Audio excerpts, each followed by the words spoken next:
Hello and welcome. Today I'm with Thuli Wolf, who is an art therapist, and I'm super excited for her to share a little bit more about how she got to become one and share her story behind this life transition that you've had as well. We've been starting to chat a couple of months ago, actually, while I was planning the schedule for the classes for 2024.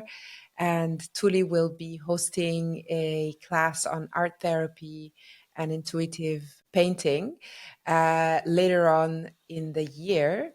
So I thought we would just check in with one another and get a chance to know her a little bit better. And yes, my first question would be just to ask if you can introduce yourself and tell us a little bit how you got to become a art therapist. Of course. Well, first of all, thank you for having me. I'm super excited about this collaboration. So I started out as a medical doctor, went to medical school, and in the beginning I was working in ophthalmology.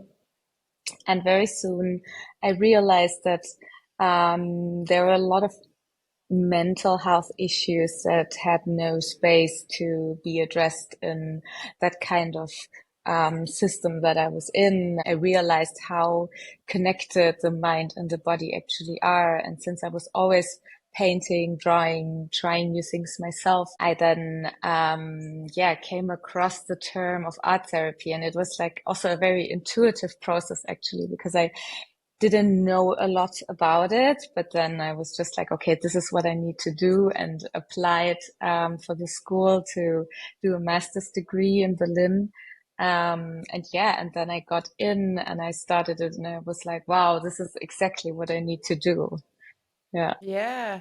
I mean, when I first met you, I was so impressed by your story, going through the whole process of of becoming a medical doctor and then having this realization that there is so much to be done through art and creativity to help people really reconnect with their health.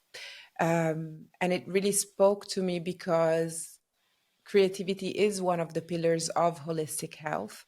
So I guess your approach is very holistic with your background and just being very connected to this aspect of creativity and being able to process also probably a lot through this practice. So when we thought about the class, we were thinking about how to present it to our community. And I guess my first question would be like, what is the philosophy behind intuitive painting and how does it contribute to holistic health? It's based on the belief that creativity is a very innate quality in every single one of us. So we are all brought to this earth to create something. And creativity can come in so many different forms or shapes.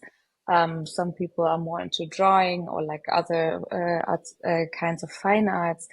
But also cooking is an act of creating, and raising children is an act of creating. Relationships, the way you speak to one another, a garden, like, so basically in every aspect of our life, we have or we need creativity. And what we're doing in the workshop is we're using this quality that we have, this skill, to then gain better understanding about ourselves.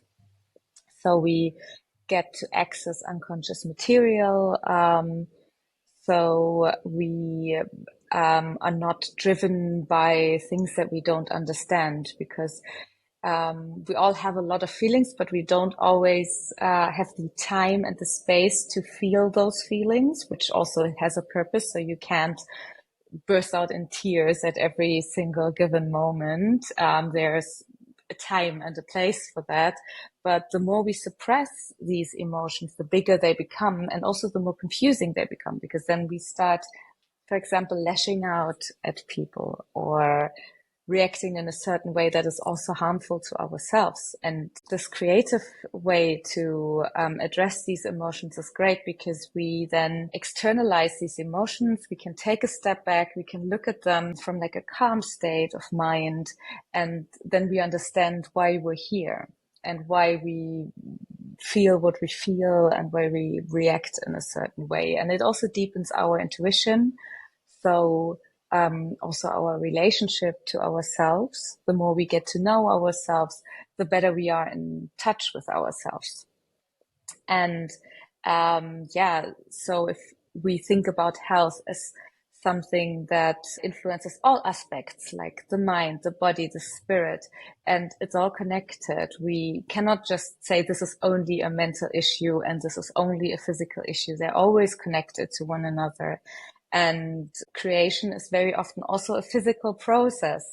Like you have to use your hands, your body, depending on how large your creations are. It can also be very exhausting physically. So it's really taps into all these aspects. Yeah, I love what you're saying about connecting to our innate intuition and also to our deeper underlying emotions, which is something that, as you said, it's very difficult to tap into on a regular basis because of our lifestyles, because we are also, and this is an assumption I'm making, but we are also very disconnected, or as a way also to self protect ourselves, we are disconnected from our emotions. So being in a creative state really gives us the space that we rarely access Mm-hmm.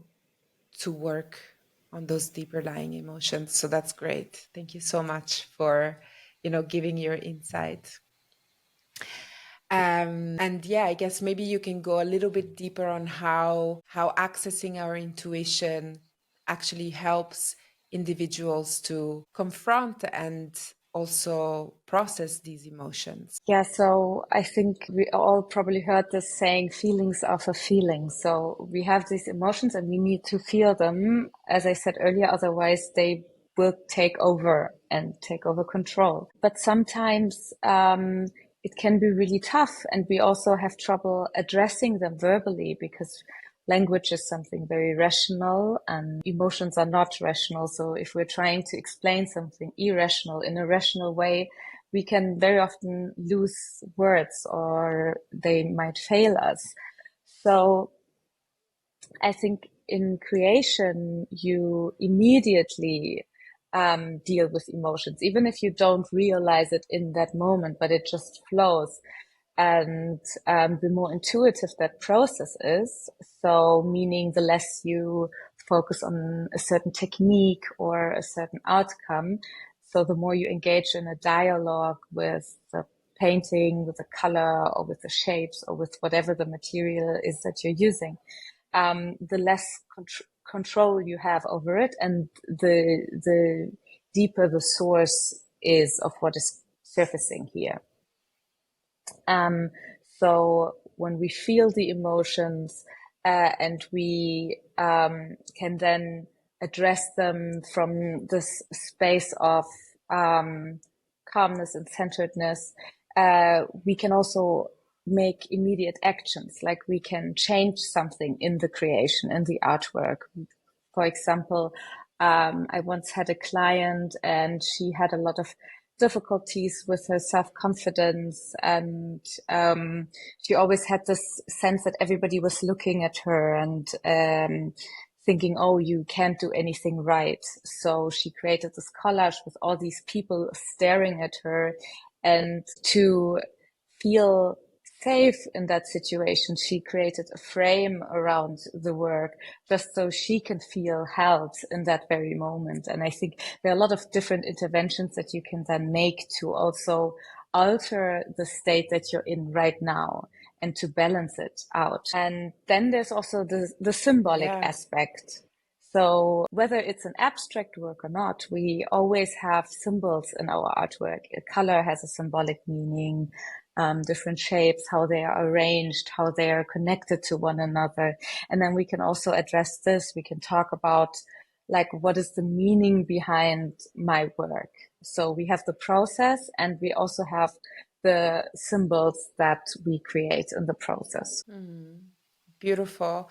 What came up for me as you were speaking is also this reconnection with all our senses, which is something that we might not be so aware in our day-to-day lives, but being able to actually see, look, touch the materials. It's a very broad spectrum activity actually to reconnect with our intuition. And I love that it can hold so much meaning as well, and that we can look into further meaning once we have gone through the process of using our intuition. Yeah, beautiful.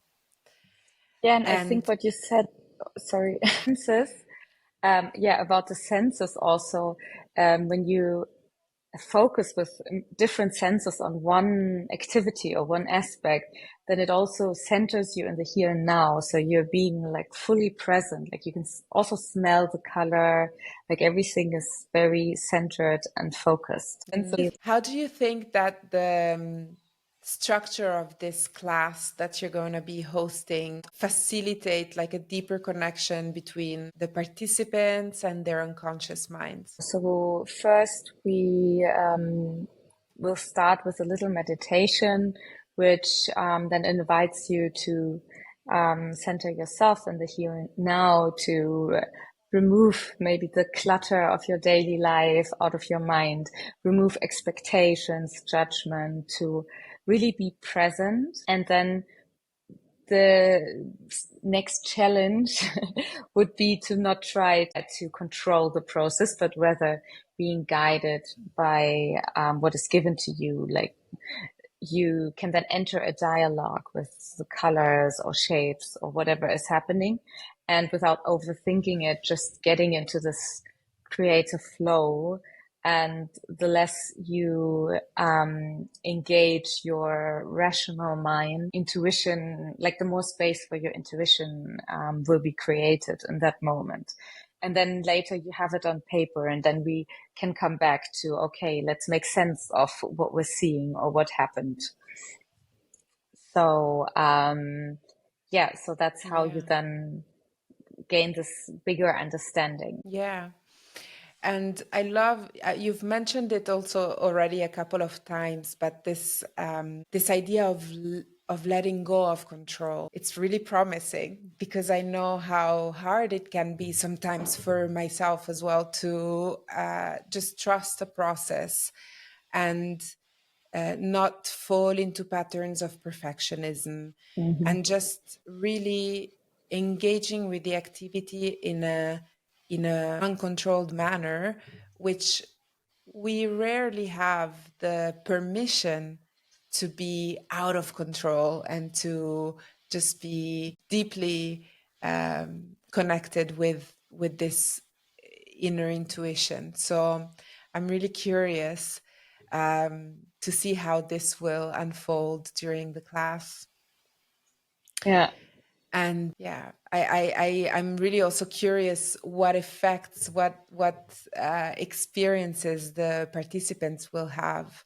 Maybe you can share some insights or things that came up from previous classes. Yeah, what I think is very interesting is that you come with your own personal topic, and sometimes it's really tough things people deal with and sad stories or, you know, experiences that they had that were very unpleasant. And sometimes they even cry, but in the end, what most of them say is that they're very relaxed and that they actually had fun.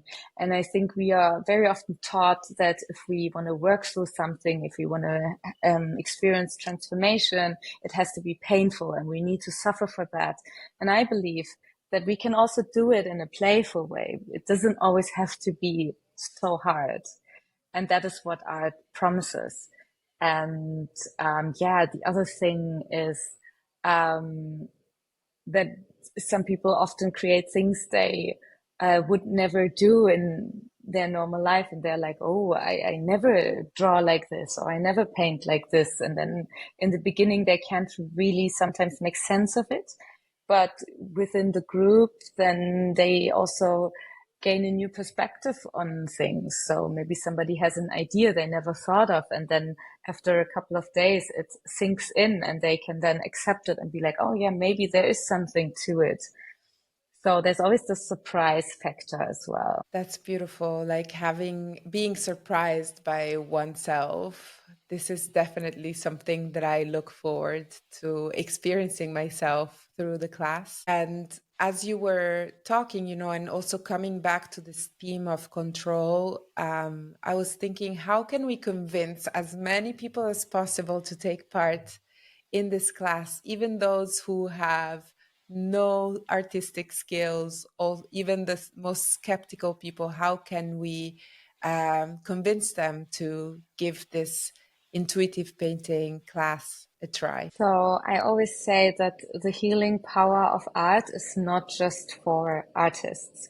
And this class is also not there to create capital A art. But we use art as a way of expression. So we use art for our own needs. And yeah, it is always my goal to create a judgment-free space, a safe space where every form of expression is highly appreciated. And yeah, just because you don't perceive yourself as a talented painter, it doesn't mean you cannot benefit from this process. And very often, so-called non-artists, they also have a lot less defense mechanisms when it comes to creation. Because they have less technical skills, so their material is often very pure and very raw, and that makes it super special. So yeah, it's like everybody is welcome, and there's really no skills required. I guess my last question would be, looking at the future, how do you see the role of art therapy evolving within the broader context of holistic health practices and health in general? I think that the science behind the healing power of art is actually growing, and there's a lot more new studies coming out, and especially in the field of neuroaesthetics, which is the neuroscience behind aesthetic experiences like art or music or nature. And since we are living in a very science-driven society, I think that is very important and also very powerful, because it, yeah, takes huge steps towards the acceptance of art as a form of healing. And yeah, I'm very excited to see what's coming next and where this will go. Absolutely. I'm really looking forward to see how also research and more, studies will pour uh, into this practice, and support your work and the amazing results that it can have on people. But in the meantime, stay tuned, because we will be releasing the dates soon for Thuli's class. And usually classes are available to members at Aura Collective on a monthly basis. We explore different themes each month, but we'll keep our community updated with the class so that you can join us and experience this beautiful transformative practice together with Thuli and myself. I will be for sure taking part. I cannot wait. And I really want to thank you for, taking the time to chat with me today, to exchange on this beautiful modality that you have grown so passionate about and that you are sharing through your work. So thank you so much for joining me, and we'll stay in touch. We'll see you all very, very soon. Thank you for creating the space. Thanks. Thank you, Thuli.